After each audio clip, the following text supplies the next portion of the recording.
द्वादश के बच्चों का अकाउंटेंसी के आज के इस वीडियो लेक्चर में हार्दिक स्वागत। आज हम पढ़ने वाले हैं उदाहरण नंबर 6। सूर्या लिमिटेड, इनकी अधिकृत पूंजी दी गई है 7,50,000, जिसमें 3,006% संचयी प्राथमिक 100 रुपये वाले अंश हैं और शेष रुपये 100 वाले साधारण अंश हैं। 31 मार्च को उनका तलपट दिया गया है। ध्यान रखिएगा, इससे पहले आपको खाता बनाने के लिए बैलेंस शीट दी जाती थी। कभी कभी यहाँ पे तलपट आपको दिया गया है। तलपट में पेड अप कैपिटल आप देख सकते हैं, दी गई हैं दोनों जो अभी आपने समझी ही। गुडविल दी गई है 1 लाख की। फर्स्ट मॉर्गेज डिबेंचर्स हैं secured on free hold properties. तो 5% इनकी रेट है, ये याद रखिएगा, क्योंकि इंटरेस्ट अगर पे कम किया गया है तो उसे आउटस्टैंडिंग माना जाएगा जो 5% से कम होगा। तो 2,10,000 का अगर 5% निकालेंगे आप तो ये आएगा कितना, 10,500। अब आपको ये देखना चाहिए कि इंटरेस्ट कहीं पे किया गया है क्या। अगर ध्यान से देखें तो अभी इंटरेस्ट पेड कहीं पे ऐसे नज़र नहीं आ रहा है और एडजस्टमेंट में भी कहीं नज़र नहीं आ रहा है। ओके, तो इसको क्या करेंगे, मैंने अभी आपको बताया कि अगर कुछ पे किया गया है 10,500 में तो बाकी का आउटस्टैंडिंग माना जाएगा, और अगर कुछ भी पे ना किया गया हो तो पूरा का पूरा आउटस्टैंडिंग मान करके लायबिलिटी साइड में दिखाते हैं। तो एक बार हम जरा निगाह डाल लें कि क्या कहीं पे इंटरेस्ट है। चलिए पूरा सवाल पढ़ते हैं, अगर होगा तो अभी हमें दिख जाएगा।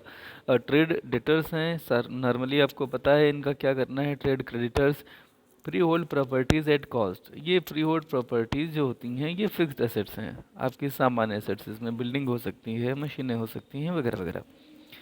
और इन्वेंट्री, ये ओपनिंग स्टॉक है। जनरल रिजर्व आपको पता है रिजर्व में दिखाया जाएगा, अगर कोई नया बनेगा तो इसी में 82,000 जो 725 इसी में ऐड करके दिखा दिया जाएगा उसे।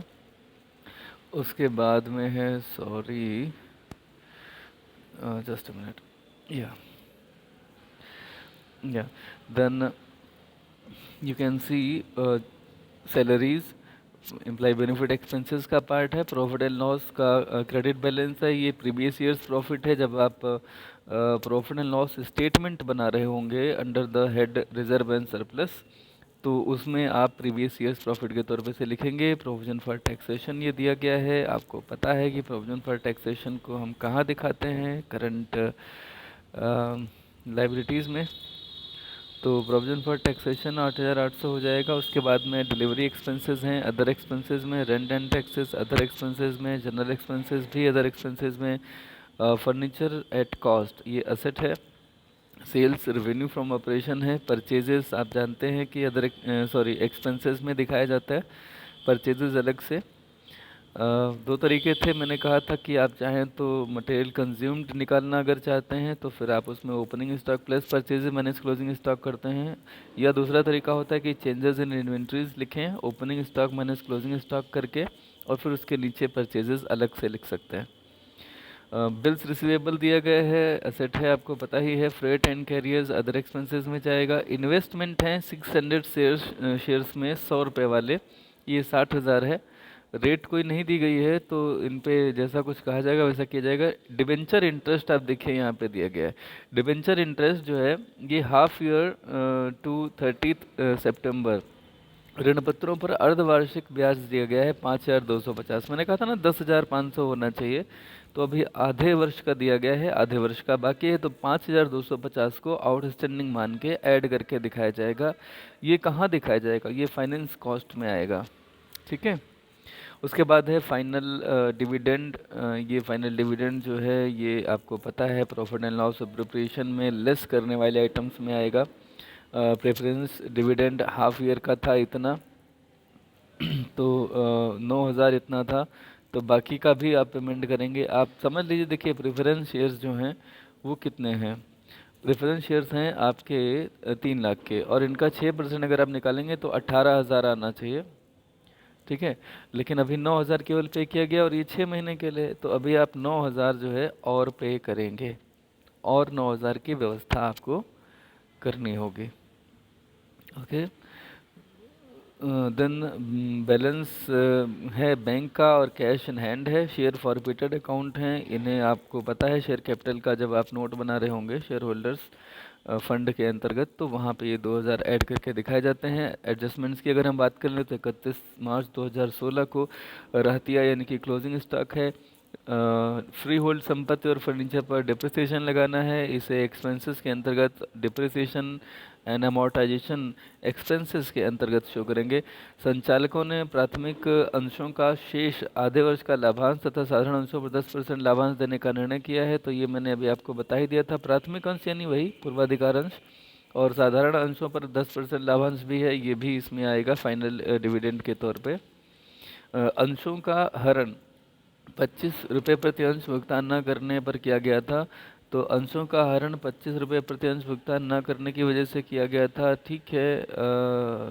तो ये कॉल्स इन एरियर होगा और कितनों पे नहीं मिला है ये आपको देखना होगा।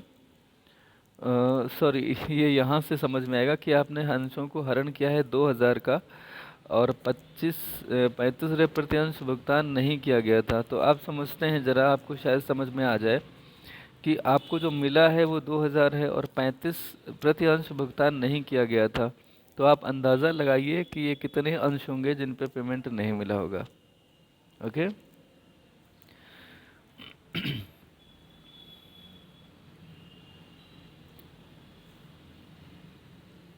और कारपोरेट लाभांश के लिए 16.2225 ये पूरा ही अप्लाई करेंगे तभी उत्तर सही आएगा, ध्यान रखिएगा। तो कारपोरेट लाभांश कैसे निकालते हैं, आप जितना भी लाभांश दे रहे हैं, चाहे वो पूर्वाधिकार अंश हो, चाहे वो साधारण अंश हो, उन पे प्रपोज्ड हो या फाइनल डिविडेंड हो, what ever and in what ever category the dividend is being paid और बीइंग प्रपोज्ड, आप उस पर उस पूरी रकम पर 16.2225% की दर से यहाँ पे निकालेंगे। ठीक है, चलिए मैं आपको जल्दी से वो बता देता हूँ जो अभी ऊपर आया था कि ये 35 रुपये कॉल्स इन एरियर के हैं। तो जल्दी से हम आते हैं कहाँ पे, ये रहा आपका, ओह नो,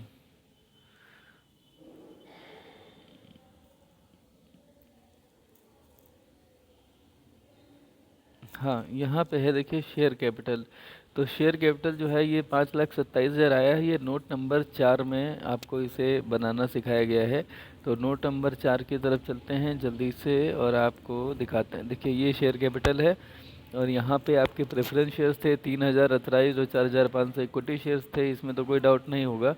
इशूड जितना जितना इशू किया गया वो लिख दिया। ये यहाँ डबल लाइन रहती है, आप देख सकते हैं यहाँ पे डबल लाइन रहती है अथराइज कैपिटल के बाद, और इशूड कैपिटल के बाद एक सिंगल लाइन होती है, ये भी जुड़ता नहीं है। इसके बाद हेडिंग आती है subscribed and fully paid up capital, और ये 3,006%, यहाँ 3,000 के बाद कॉमा एक लगा लेना चाहिए।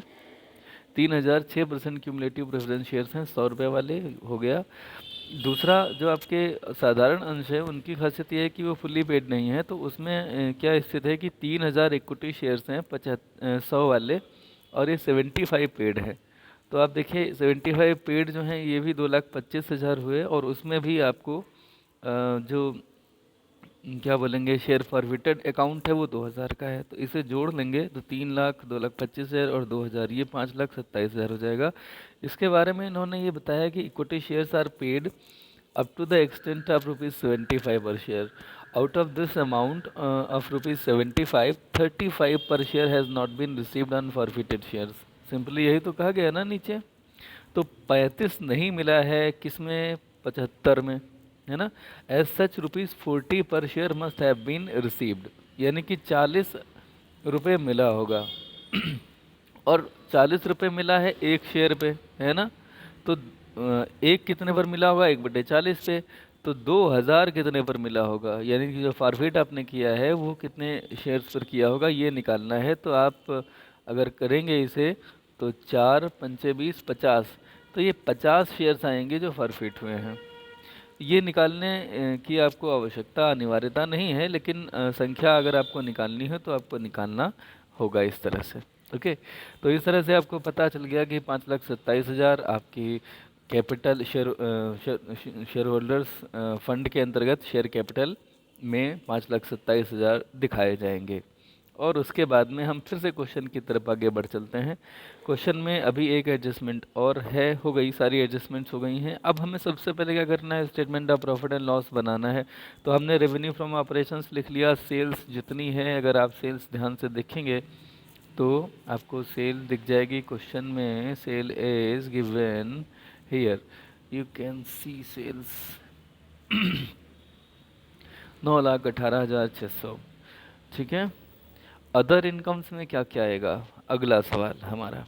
अदर इनकम में आने वाले कौन कौन से आइटम है? पेड अप कैपिटल नहीं हो सकती, गुडविल नहीं हो सकती, trade creditor, trade inventories, general reserve, salaries, इनमें से कुछ भी ऐसा नहीं है जो अदर इनकम में आए। डिलीवरी एक्सपेंसेस, किराया, कर, सामान व्यय, फर्नीचर पर लागत, प्राप्य भाड़ा, धुलाई।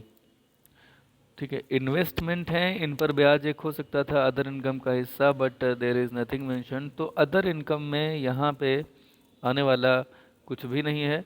टोटल रेवेन्यू आपकी अदर इनकम के आगे यहाँ डैश लगना चाहिए था, और उसके बाद में टोटल रेवेन्यू जो आएगी वो आएगी जुड़ने के बाद एक डैश लगना चाहिए, फिर उसके बाद में टोटल करनी चाहिए, लाइन खींचनी चाहिए, और फिर 9,18,600 लिखना चाहिए। फिर एक्सपेंसेस में परचेजेस लिखेंगे 4,76,000 जितना था। चेंजेस इन इन्वेंट्रीज में opening stock minus closing stock कर देते हैं, लिख देते हैं बाहर। एम्प्लॉइज़ बेनिफिट एक्सपेंसेस में केवल एक ही आइटम है सैलरीज का, तो वो 1,05,500 दिखा देंगे। देख लीजिए, एम्प्लॉइज़ बेनिफिट एक्सपेंसेस में सैलरीज हैं और तो कोई आइटम है नहीं, तो सैलरीज 1,05,500 ही है, सिंपली यू कैन सी।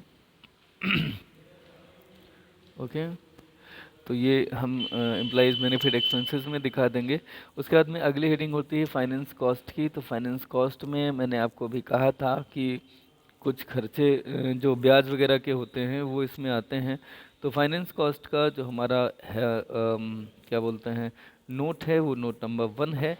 जल्दी से देख लेते हैं हम note number 1। Note number 1 finance cost में हमने डिवेंचर दिखाया है 5,250 जो पे किया है, और उसमें आउटस्टैंडिंग इंटरेस्ट ऑन डिवेंचर 6 महीने के लिए दिखा करके बाहर 10,500 आ जाएगा एज फाइनेंस कॉस्ट। डिप्रिसिएशन आपको पता है, डिप्रिसिएशन फ्री होल्ड प्रॉपर्टी और फर्नीचर पर कहा गया है, जितना जितना आएगा रेट अप्लाई करके निकाल लेंगे, 14,250 हो जाएगा। फिर कुछ अदर एक्सपेंसेस हैं। अदर एक्सपेंसेस में सब कुछ आ जाता है, जैसे delivery expenses, rent and rates, general expenses, freight and carriers.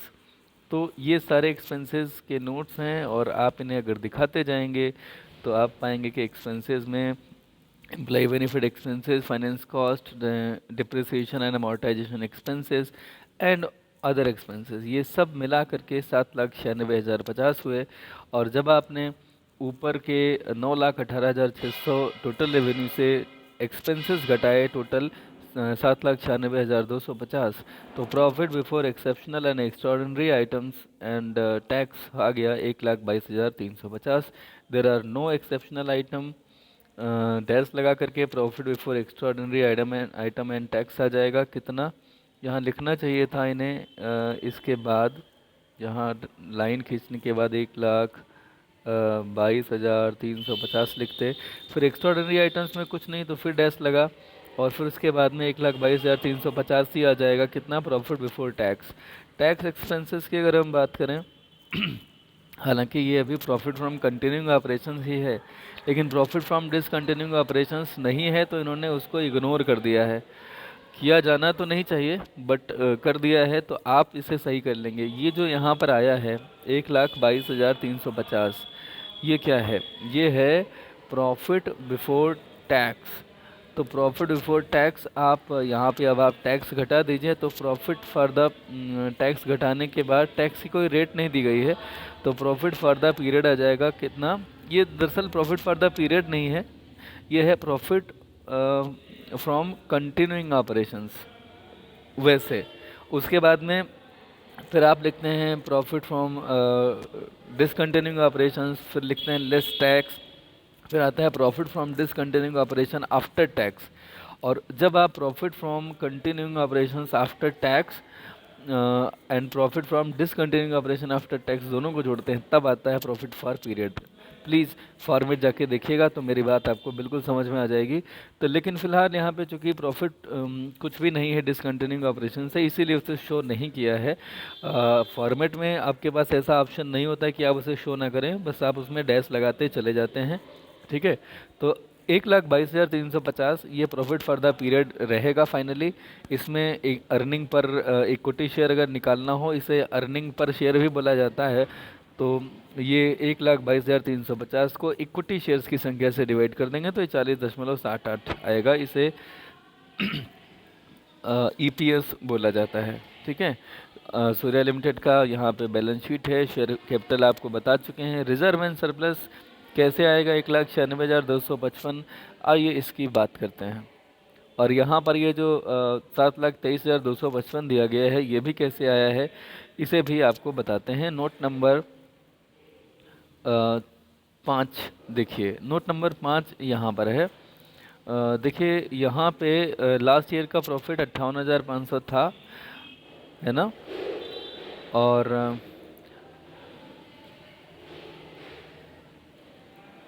उसमें आपने जो काम किया है वो ये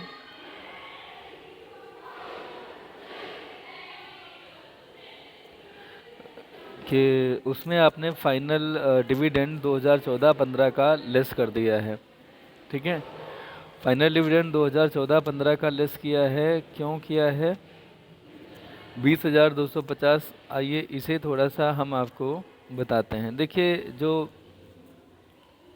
यहाँ पे आपको मिला है ट्रायल बैलेंस, इसमें हम इस समय खाता बना रहे हैं किस डेट में? हम खाता बना रहे हैं 31 मार्च 2016 को। ठीक है ना। और देखिए यहाँ लिखा हुआ है कि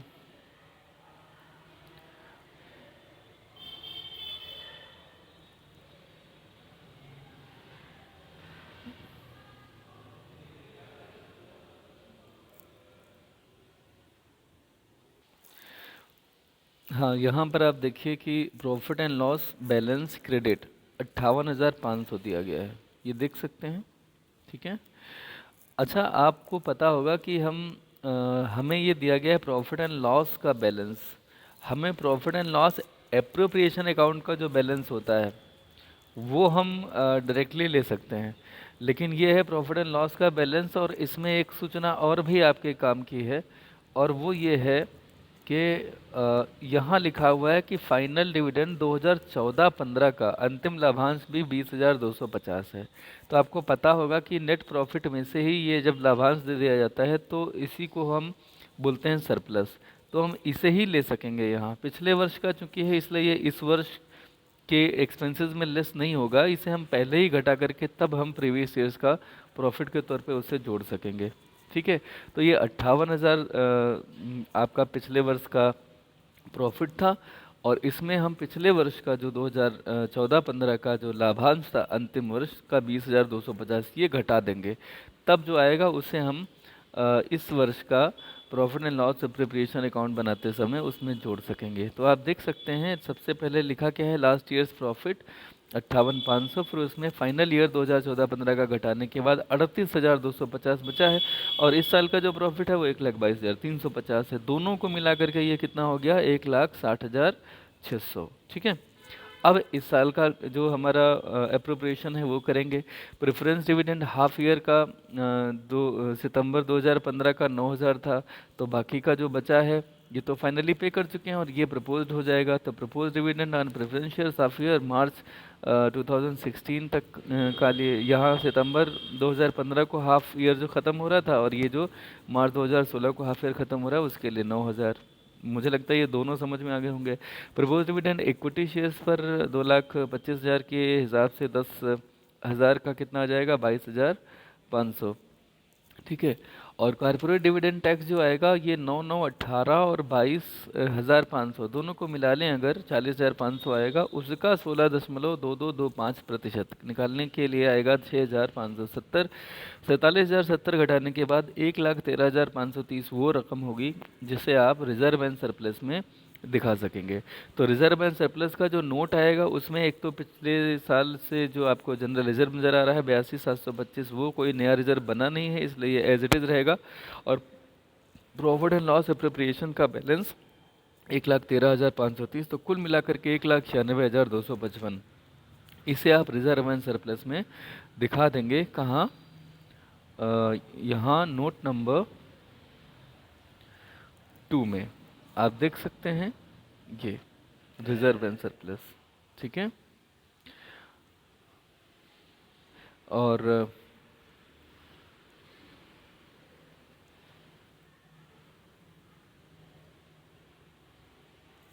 ये जो बाहर इन्होंने लिखा है ये प्रीवियस ईयर का नहीं लिखा है, ये इन दोनों का टोटल लिखा हुआ है, क्योंकि ये नोट है ना।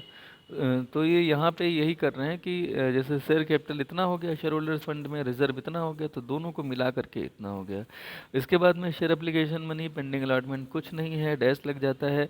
नॉन करेंट लाइबिलिटीज़ में लॉन्ग टर्म बोरोइंग है, यही जो डिबेंचर्स थे उनको लिख दिया गया है। अदर लॉन्ग टर्म लाइबिलिटीज़ की अगर बात करें तो वो कुछ नहीं है, लॉन्ग टर्म प्रोविजंस भी कुछ नहीं है। करंट लाइबिलिटीज में शॉर्ट टर्म बोरोइंग्स नहीं है कुछ। ट्रेड पेबल्स थे वो जितने थे उतने ही लिख लिए गए। अदर करंट लाइबिलिटीज़ में केवल इंटरेस्ट है डिबेंचर पे आउटस्टैंडिंग 5,250। और शॉर्ट टर्म प्रोविजंस की अगर बात करें तो ये 46,870 कैसे आएगा, आइए इसे समझते हैं नोट नंबर 6 से।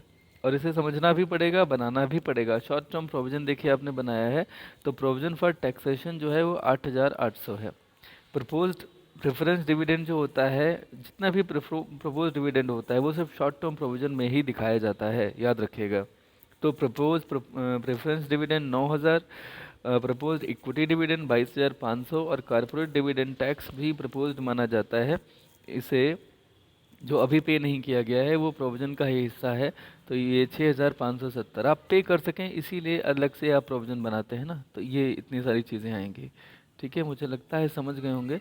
बस इसके बाद आपका ये जो लाइबिलिटी साइड है ये पूरा हो जाता है। फिर असेट में, फिक्स्ड असेट में आप आएंगे तो टेंजिबल असेट 4,50,750 आएगा। कैसे, चलिए इसको भी देख लेते हैं। टेंजिबल असेट में आपने देखा क्या क्या है। फ्री होल्ड प्रॉपर्टीज़ 3,90,000 की थी जिसमें डिप्रिसिएशन लगाया। फर्नीचर 75,000 का था जिसपे डिप्रिसिएशन लगाया। और ये जो अमाउंट आई इनको जोड़ लिया तो 4,50,700 आ जाएगा। ट्रेड रिसीवेबल की बात करते हैं तो इसमें डेटर्स और बिल्स रिसीवेबल दोनों आते हैं, दोनों का जोड़ 1,73,500। कैश एंड कैश इक्विवेलेंट जितना दिया गया है। तो सिंपल सा सवाल था, मुझे लगता है कि आप इसे मन से अगर पूरी कोशिश करेंगे तो समझ सकेंगे। ऐसा कोई बहुत कठिन काम नहीं है कि आप ना कर पाएँ। आप सभी से यही अनुरोध है कि आज का होमवर्क के तौर पे आप, हाँ तो बच्चों आज के होमवर्क के तौर पे आपको ये क्वेश्चन नंबर 5 करना है। नौताल कंपनी लिमिटेड ताले का व्यापार करते हैं और इनका तलपट 31 मार्च 2012 को कुछ इस तरह से है। संपत्ति मशीनरी रहतिया, रहतिया में ताला 25,500 का और स्टोर्स 4,000 के हैं। ठीक है, ये रहतिया के अंतर्गत हैं, यहाँ कोलन लगना चाहिए था, छूट गया है। इधर आप ह्रास का आयोजन देख सकते हैं। आयोजन ह्रास का जो किया गया है वह संपत्ति 64,500 और मशीनरी पर 30,000 का किया गया है। ये आयोजन है। अगर इसे यहाँ अलग से दिखाया गया तो इसका मतलब है कि जो संपत्तियाँ हैं उनमें ये अभी घटाया नहीं गया होगा, तो दोनों को मिला करके घटाते हैं इस साल की बैलेंस शीट में, ऐसा करना होगा। फिलहाल स्टोर्स ताला हो गया था। क्रय यहाँ पे आपने स्टोर्स का किया है कितना, 12,600 का। मजदूरी और वेतन अग्रिम दिए। मजदूरी और वेतन आपको पता है एम्प्लॉइज बेनिफिट एक्सपेंसेस में जाता है। अग्रिम दिए का मतलब है एडवांसेस, और एडवांसेस जो है वो असेट्स में जाते हैं, करंट असेट में। बीमा खर्चा है, रोकड़ हाथ में शेष बैंक में आपको पता है। वे एक्सपेंसेस हैं, सामान्य दर एक्सपेंसेस में आएंगे। राजकीय यंत्रों में लागत पर विनियोग, तो राजकीय यंत्रों में लागत पर विनियोग यानी कि ये कुछ नहीं है, विनियोग है सिंपली 20,000 के। ठीक है, विविध देनदार दिए गए हैं। संचालकों का शुल्क है 200। डायरेक्टर्स फीस अदर एक्सपेंसेस में दिखाएंगे। फिलहाल इधर विक्रय है, रेवेन्यू फ्रॉम ऑपरेशंस है। अंश हस्तांतरण शुल्क को अदर इनकम का हिस्सा बनाएंगे। विनियोगों पर ब्याज भी अदर इनकम है। अयाचित लाभांश जो हैं ये अदर करंट असेट में आएंगे जब आप बनाएंगे लाइबिलिटीज़। ठीक है, सामान्य संचय आपको पता है रिजर्व है, जनरल रिजर्व। ये रिजर्व एंड सरप्लस वाले हेड में आता है, अलग से इसे दिखाते हैं। अंश पूंजी प्रति अंश 10 रुपये, ये अंश पूंजी है 80,000 की, और विविध लेनदार के अलावा लाभ हानि खाता है पिछले साल का 2,500। फिलहाल कुछ सूचनाएं हैं, जल्दी से देखते हैं। कर है, आयोजन करना है कर के लिए 5,000 का, तो प्रोविजन फॉर टैक्स में आएगा कितना, 5,000। इसे कहाँ दिखाते हैं प्रोविजन फॉर टैक्स को, current sorry provision for tax में दिखाते हैं, करंट असेट्स के अंतर्गत, सॉरी करंट लाइबिलिटीज़ के अंतर्गत। और कमीशन 5,000 है, इसका आयोजन करना है, इसका मतलब ये है कि ये आउटस्टैंडिंग कमीशन है बेसिकली। कमीशन के लिए कोई आयोजन नहीं होता है, तो आयोजन का मतलब है these are the adjustments, okay. Commission के 500 भी देने हैं, तो आउटस्टैंडिंग कमीशन करके अदर एक्सपेंसेस में आएगा। मैनेजर्स को मजदूरी 1,000 अदत्त है, तो बिल्कुल आउटस्टैंडिंग एम्प्लॉइज बेनिफिट एक्सपेंसेस में आउटस्टैंडिंग वेजेस के तौर पे दिखा दिया जाएगा 1,000। संचालक शुल्क जो है वो 100 रुपये अदत्त हैं, तो डायरेक्टर फीस जहाँ दिखा रहे होंगे वहाँ पर 100 रुपये आउटस्टैंडिंग के जोड़ लेंगे। कानूनी वे जहाँ भी दिखाएंगे वहाँ 100 रुपये आउटस्टैंडिंग जोड़ लेंगे। पूर्वदत्त बीमा 500 है, तो जहाँ भी बीमा आएगा अदर एक्सपेंसेस में आएगा, वहाँ पर प्रीपेड इंश्योरेंस करके 500 लेस कर देंगे। लाभांश 2 रुपये प्रति अंश है, जब profit and loss appropriation statement बना रहे होंगे तो वहाँ पर लाभांश 2 रुपये प्रति अंश है। तो आपको ये देखना होगा कि अंशों की संख्या कितनी है, इसके लिए आपको थोड़ा दिमाग लगाना पड़ेगा। अंश पूंजी है 80,000, 10 रुपये प्रति अंश है, तो अंशों की संख्या हो गई कितनी, 8,000, और उसको 2 रुपये प्रति अंश के हिसाब से 16,000 हो जाएगा आपका लाभांश। ठीक है, कहाँ दिखाएंगे, profit and loss appropriation statement बनाते समय लेस होने वाले आइटम्स में। ठीक है, क्या लिखेंगे, इसे लिखेंगे प्रपोज्ड डिविडेंड। कर्मचारी कल्याण संचय में 2,000 रुपये हस्तांतरित करने हैं, तो ये भी वहीं पे लेस कर देंगे, transfer to employees welfare reserve या फंड। ठीक है, लागत पर मूल्यांकित रहतिया, ये क्लोजिंग स्टॉक्स हैं। क्लोजिंग स्टॉक को आपको पता ही है कैसे दिखाते हैं, क्या करते हैं, तो कर लेंगे। मैं आपको दो बातें बता रहा हूँ, ध्यान से सुनेगा। पहली बात यह है कि आप चेंजेस इन इन्वेंट्री जब लिखेंगे तो उसमें opening stock minus closing stock करेंगे केवल ताले का। ठीक है, उसके बाद में आप नीचे लिखेंगे स्टोर्स कंज्यूम्ड, उसमें स्टोर्स का ओपनिंग स्टॉक प्लस उसमें जो स्टोर्स क्रय किया गया उसे ऐड करेंगे, और फिर ये स्टोर्स के 10,000 लेस करेंगे। दो चीज़ें हैं, ध्यान रखिएगा। ओके, ताला में चेंजेस इन इन्वेंट्रीज दिखाएंगे, और स्टोर्स में स्टोर्स कंज्यूम्ड दिखाएंगे, उसके लिए opening stock plus purchases of stores minus stores का क्लोजिंग स्टॉक। कंपनी की अधिकृत पूंजी, ये जब आप शेयर कैपिटल का नोट बना रहे होंगे तो उसमें काम में आएगा। संपत्ति तथा मशीनरी प्रत्येक प्रयास के लिए आयोजन करना है 5-5 हज़ार, तो दोनों पे डिप्रिसिएशन एंड अमोर्टाइजेशन एक्सपेंसेस के रूप में इसे दिखाना है। क्वेश्चन नंबर 5 सभी बच्चों को करना है। कोई दिक्कत है तो मुझसे प्लीज़ पूछिए, कमेंट बॉक्स में पूछिए, या मेरे नंबर पर आप फ़ोन कर सकते हैं, मैसेज कर सकते हैं व्हाट्सएप पे। फ़ोन भी करिएगा, इमरजेंसी हो अगर आपके मैसेजेस का जवाब मैं ना दे सकूं तो। मेरा नंबर सभी के लिए 96 484 66 384। Okay, so thank you very much.